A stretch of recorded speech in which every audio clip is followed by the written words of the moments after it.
Alright, so I'm Matt Clarke from Esquire at Milton here.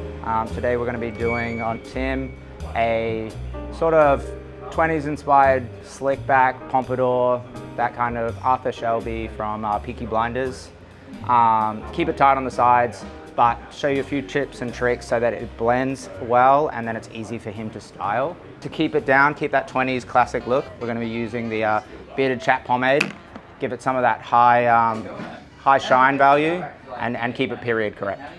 All right, so start, I'm gonna create a horseshoe, focusing on that disconnection that we're gonna see through this front corners. There will be no disconnection through the back here, so the horseshoe doesn't have to be perfectly complete. I just have to get these front pieces separated. And then in regards to the length on the side, I'm gonna let Tim's hair tell me how short it's gonna go. So we're not gonna go immediately call this a skin fade. We're not immediately gonna say this is a 2. I'm gonna do all this clipper over comb on the sides here. That way we can ensure the weight is in the spots that we need the weight to be. So we need some of this initial weight here so that that tucks back, cheating that blend in with the top. And then we need a lot of weight at the back here so that it sits effortlessly over his crown. We don't get any of that bounce. So we'll just keep this top heavy with lots of water, and then I'm going to dry off the sides so my clippers can actually make it through. I'm not trying to blow dry anything into shape because, again, for ease for him in the morning, Tim's not going to blow dry his hair. He's going to put product in it. Maybe on a good day, throw the hairdryer through it. But we're trying to make it so he can replicate this whole look when he gets home. All right, so when we're doing our clipper over comb, my preferred thing is to always start on your best side. So for me, the most convenient way to cut with the grain and with the shape of the hair is starting on his left. And so I can always tell this is going to be my better side. And that way, when I get to that side, that's my harder side. And I've already done this perfect, so I know I have to replicate it there. So it forces me to do better rather than start on that side, see what the hair takes, and then come back here and try and replicate that side. So I'm just going to go straight down to as short as the clipper will allow me, the clipper comb, sorry, and work our way back, creating some nice graduation. So in the mirror, you get that nice sharp triangle. You see that we're starting to create that shape. So if you remove that, you can see that we're starting to get that kind of wedge shape. Yeah, pushing out a little bit. So at the lowest on the sides, I'll go down to a 1.5, just because I know that that's the length of my clipper comb. When it's sitting at closest, that's a 1.5 through the bottom there. So just to clean up all around the edges here, I'm going to take it down to a 1.5. With Tim's skin exposure, taking it at that length, we're not creating any holes, any dark spots. As soon as we take the clippers down to skin on the sides, then I would have to recreate all of this foundation again, because there might be, some holes in his head, some darker spots where he's got growth pattern in different directions. So if I take it down to the 1.5, now that I've seen the contours of his head, that seems like it's a good space to stop. Unless he was actually wanting to get a skin fade, and then obviously we'd go through and that's the main focus. However, the main focus for this haircut with the shape that he wants is just to get this sitting back and that strong disconnection through the front, but still cheating it through the back. See how we're starting to get that sitting on its own, and then the back here is all collapsing. You got all that weight in the back that's going to help sit that down, can blend all of that top straight into this and have that subtle disconnection in the front there. Cool, so with this side, you'll see what I mean by this was my more uncomfortable side. Because I want to cut with the shape of the haircut, that means I have to cut back to front. So I'm always cutting with the direction that you want the hair to go.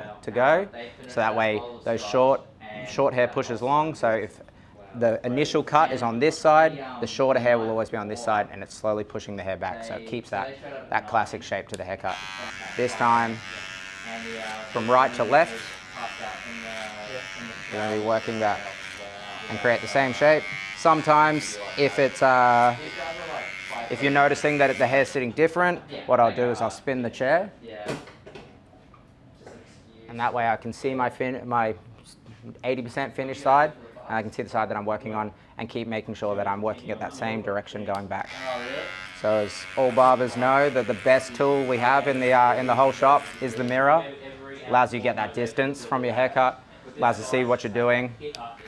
So using it as much as possible is definitely the way to go. Yeah, it's genuinely your best tool. Like, I'm standing less than a foot away from the hair right now and focusing so intently on just little details. But as soon as I look at the mirror, I'm immediately double this length away, so I'm immediately 2 meters away from the hair, and that's when you can start looking at silhouettes and you can start seeing the actual shape that you're working with. And that's pretty much how most people are going to see it. Other than, you know, Tim's wife and kids, no one's really getting up this close to check how his hair is. Most people are looking at it from that kind of 1 to 2 meters away. So those silhouettes are really important. The shape of a haircut is just really important. And sometimes when you take a clipper guard to hair, you don't really know how it's going to work out. You don't know the density of the hair until you've cut into it. You don't know the color of the hair can sometimes shift towards to the roots. Sometimes it's darker if they've got a bit of sun bleaching on the top, and sometimes, in Tim's case, it looks lighter, right? Because he's got so much density of hair that when it all falls under its own weight, it looks really, really full. But then as soon as you cut into it, you start to see that it's that softer color. And you see that kind of light brown, dirty blonde color come through. So if I came through and this was at the top here and I cut all of that length off, see how it immediately cut a little bit shorter through there than all this I've done here? It's because you're pushing with the grain. So when you cut against, you're pushing against the grain, and when you cut with the grain, with the shape of the haircut, you're helping pushing it back, so you keep that really soft shape. I'm just looking for the balance, because you'll see at the back's not balanced currently. It's because I've cut for Tim's shape of the head, so his crown's offset here, and it spins that way. So I'm gonna need a little bit more weight in this side than this side, but I still want it to feel balanced. So it's slightly off, because you can see that the hair's pulling this way. Doesn't matter how much I comb it, how much weight I put into it and push it that way, it still has that bend that wants to pull it this way. So this is where I need to keep a little bit more weight, and then I'm going to go through and soften out all of this darkness so it feels and looks balanced, but technically there will be more weight in that corner, so that when he wears his hair back, it'll sit flat right there. So there's no problem with him wearing his hair, this hair over the top here, because there's no additional bounce, whereas the grain of his hair is right there. That's where his crown is. Granted, he has quite a soft crown, but it wants to pull this way, so then it's going to pull up there. That's where you're going to have the most bounce in the hair. So having more weight, again, it's going to collapse under its own, the hair's going to collapse under its own weight when it's at a certain length. So you've got to look at where there is the most bounce in the hair, which is right there. So then I'm just going to go through and soften out that darker edge. We'll blow dry it off, clipper out these edges, and then start cutting the top. So now I'm not trying to aggressively create shape. I'm just trying to remove that heaviness. So I'm going to move to a bigger comb, and this just allows me to remove more bulk and refine. So people often think bigger comb means it's not as precise, but I would argue it's the opposite, because when you've got a bigger comb, you're pulling up more hair into a flatter surface. So you can see where it's not sitting and where the inconsistencies are. So you can start working on actually chipping away at certain things. All right, so I'm pretty happy with how that balance is going.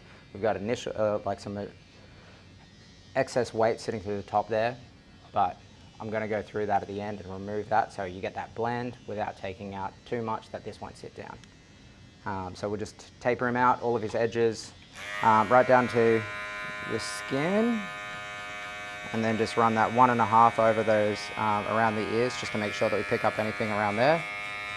Again, I've taken it all down to the thickness of my clipper comb, so it should all be at 1.5, but just in case we've missed anything around those ears, I'm just going to run that 1.5 around and pick something up. So again, same thing, just going to chuck that 0 in the temple, taper it out, just so it matches his beard fade. So 1.5 around these edges, really shouldn't be taking off anything. Yeah, it's taking off nothing.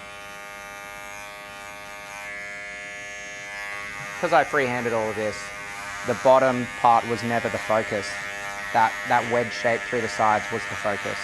So I wasn't so concerned with getting that 1.5 at the bottom perfect with the clipper comb, because it's easy enough that I can just run straight over it with the guard at the end and pick up anything that I've missed without affecting that shape. Cool, and then we'll just dust him off and blend out that 0 into that 1.5 in the temples and at the back. So I know where my 1.5 is, so I can pretty well guarantee that I can just fade straight up into it without touching any of that bulk, because I know what that shape is, so I can manipulate my clippers so that I follow that exact shape. The other priority here for balance-wise, with Tim's hair specifically, he's got quite a high hairline. So with men's hair, good rule of thumb, so you never want that back hairline to be higher than the bottom of the ears. So he's got stretched ears, so he's making it even harder for me because he's pushing his earlobes down. If we take the back of his hair up, his hairline up too high to his ears, you immediately give the whole haircut the look that it's going forward. You make him wear a hat, essentially, full time. To counterbalance that, to keep the weight for Tim's, because his hairline is already quite high in comparative to his ears. If we taper this out and we taper the sideburns out, you do push the hair that way, but you also push it that way. So you counterbalance yourself, and then you can still get a really sharp finish to his haircut. So it's not something that everyone focuses on, the back hairline. Because as barbers, we like to see a taper, we like to see a haircut finished properly, not squared off, any of that awkward stuff. But as a client, their wife's gonna go, whoa, they brought it up really high at the back, or it looks really awkward how short you've gone through the back and nowhere else. So important to me is always to give the illusion of that balance. So as soon as we line him up here, there's enough hair here, because I didn't take that 0 too high, that it'll still square him up and then give the illusion that that hairline is lower than it is. See how immediately we've given him a little bit more definition in that hairline? Because obviously you want to do a taper on pretty much, I would say, you know, any clipper cut or any scissor cut that's down to at least finger length. You want to see a taper on it, because if you square up anyone's hairline, if you try and leave it natural, at that length it's just going to look real blocky, and you're going to end up shaving all of his neck hair here to make it look clean, feel finished, but a week from now he's still got a block line across there, and that stubble starts to grow back, and you can see the awkwardness of the haircut. Whereas if I just trim this right out, this is down to a 0, this is going to be razored off. As this grows out to stubble, this is also growing out to stubble, and it doesn't look as jarring that he needs a new haircut every 4 or 5 days. And then, you know, so your haircut feels finished, and then you've got to think about these subtle things to be able to do that taper without completely screwing up the whole shape of the haircut. See how if you go to the side, like completely side profile, that is getting brought up, but then this taper here is really balancing out that haircut. Cool, so we'll move on to the top. So I'm going to cut everything from behind the ears. So I want it all to be thrown straight back, so that there's all that weight in the hair, and I can see what I can remove without adding bounce. So you can see we kept all that weight at the back.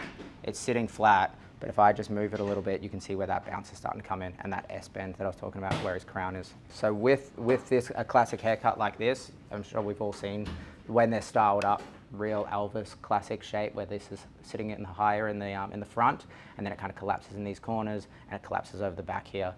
What you would immediately think is that's the longest point. This is the shortest point. This is shorter. This is shorter. However, with the hair, with the shape of his head, and most men's head, your always widest point is at the back of the head. So you're narrower in the front, wider at the back. So you don't just immediately want to create short to long, going from the crown to the front, because then you'll add all this bounce into it, and then here where the strongest part of that crown is going to ping forward, and you're going to get all this really awkward shape, and he's going to sit there blow drying his hair for an hour every morning. So what we're going to do is we're going to create the shape that I want to see up top over the back of the ears. So you can see the existing haircut that was there, shorter going into longer. But you see how it flattens out here? It's because this part is wider than in front. So we need that additional length back there. So again, that sits over the top. So we won't not take off too much off the top because it's already in a nice shape, but we're gonna just trim it back. So projecting everything over the ears, I'm gonna split that crown and we'll cut that separately. We'll take a section through just behind the ear, project it out, and then we're blending straight into that. Next section, we're going to project it back, not as far this time. So in the middle of those two sections, there's my guide from where I've just cut, there's my guide from the clipper work. Now using that as our guide, we're just going to keep working our way back. Always pulling it back. So I'm not concerned about this hair here. I'm concerned about this hair here. So I want to create the straight line in my section from here and make sure that there's even tension across that section, because this is the hair I'm currently cutting. All this hair is already cut. And so there's my guide and the clipper work's underneath. So just keep projecting back until I run out of hair. And then when you comb this all down, you'll see a really organic shape that's been created. And that is going to mirror what happens on top. But in projecting it over here, I've also created, when you take this section, short to long that way as well. So you shortest corners here, longest corners here, and everything's working back that way. And then that way, when I replicate it on the other side, I've balanced my clipper work, so my guide here on the clipper work should be the same on the other side, and I can just cut all of that side over that way, and we'll be balanced. So again, we'll get rid of everything that is behind the ear because we're going to cut the back. We'll cut the back as one piece. There's my clipper work. Cut that corner out. And we're moving just to the center of this section. Now my guide is on the back because I'm working that way, whereas before it was on this side because I was working the opposite with my hands. So always checking that you have your guide right there. It's my guide. And then again, when we pull this section down, you've got that nice organic shape. So now, when I pick it up, the highest point will be dead in the middle there. So it's going to be shorter, it's going to be longer right there, and it starts to get shorter this way, right through there, and shorter through this way, right through there. So now, I just want to add some square shape to that top section, and work our way back so that there's not too much of a peak in the middle, because if there's too much of a peak in the middle, if there's too much of a triangle here, when we slick that back, you'll see the triangle right at that back corner. So if we add some squareness to it, or a subtle round edge to it, you won't see that section. And then, as you'll see, I'm running out of hair as we get to this back middle section, and that's where the widest part of the head is happening. So the bits that reached here versus here, you've got more that's going to reach there, so you're creating a sharper angle here, and then as the head rounds out, you're getting a softer rounded edge to that middle. Cool. So the next thing I do is I always separate the fringe, so just working back from peak to peak, so that we've got anything that could be considered fringe in that section there. And I'm going to take a heap of the weight out of this section here, because we want this to stick up. We want to add some softness to it, some volume to this section. So I'm happy with the length. It's more about adding some lightness to this section here. Again, we want the heaviness there, so that's sitting over the crown. We want the heaviness here, so that sits over the widest point of the head. But here it can be nice and light. And then you don't want to see any of this work that you're doing. So I don't want to go all the way and take weight out of this very front piece, because as you throw that back, you'll see that piece, whereas that classic look is that really one piece pompadour. Cool, so now we'll cut the back. The back's mostly blended. Just gonna make sure I check for any peaks. And that tiny bit there is just adding that additional weight. And so this, I'm going to continue to walk around the round of the head till I get to that back of the ear. And then any additional weight in the clipper work, it'll come out once we've dried it and styled it. Cool, we'll dry everything off, see how everything's looking.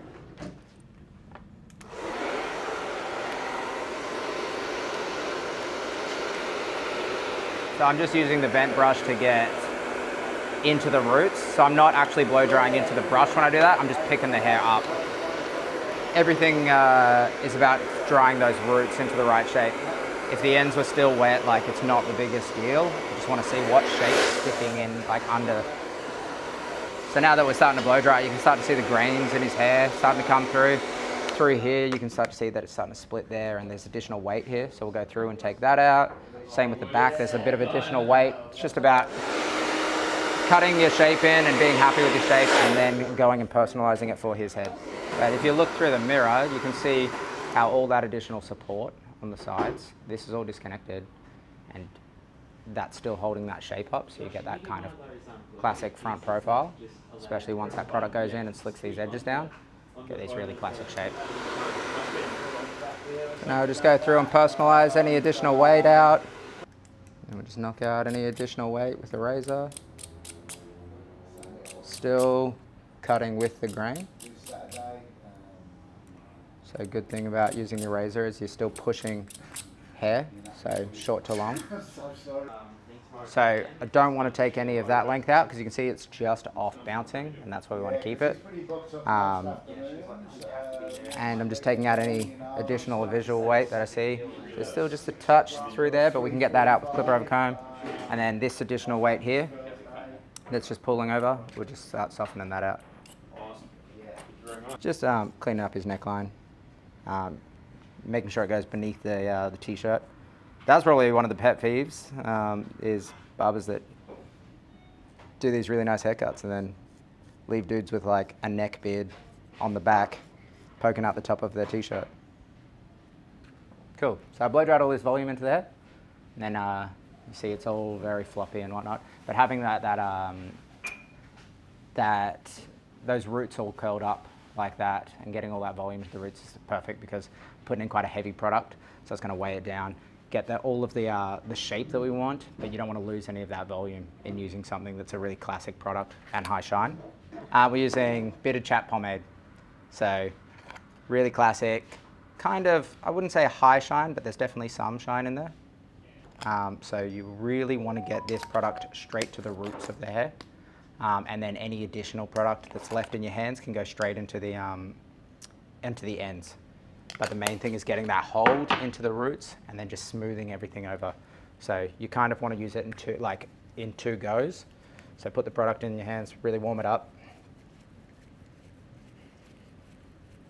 And then with this style, we're wearing the hair back. So you want to get the product in going from front to back, because if you put the product just straight through the top, which is what most dudes do, because they want to wear their hair back, they just go like that. You're essentially putting like sticky tape on the wrong way around, because the sticky end's on that way. So you're not sticking anything to it. So you want to put the product in underneath so that you can comb the hair into the actual sticky side.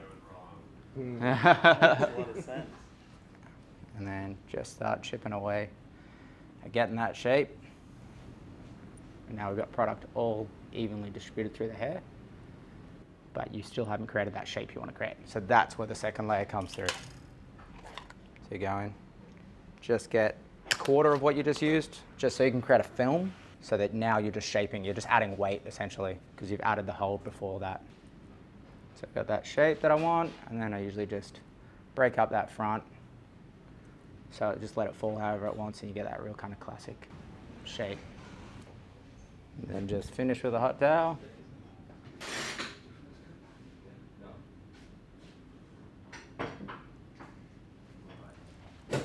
And we're good. So that's how we do a classic pompadour with that still quite aggressive undercut, very classic 20s style, styled with bearded Chap pomade for that nice grease, heavy shine look.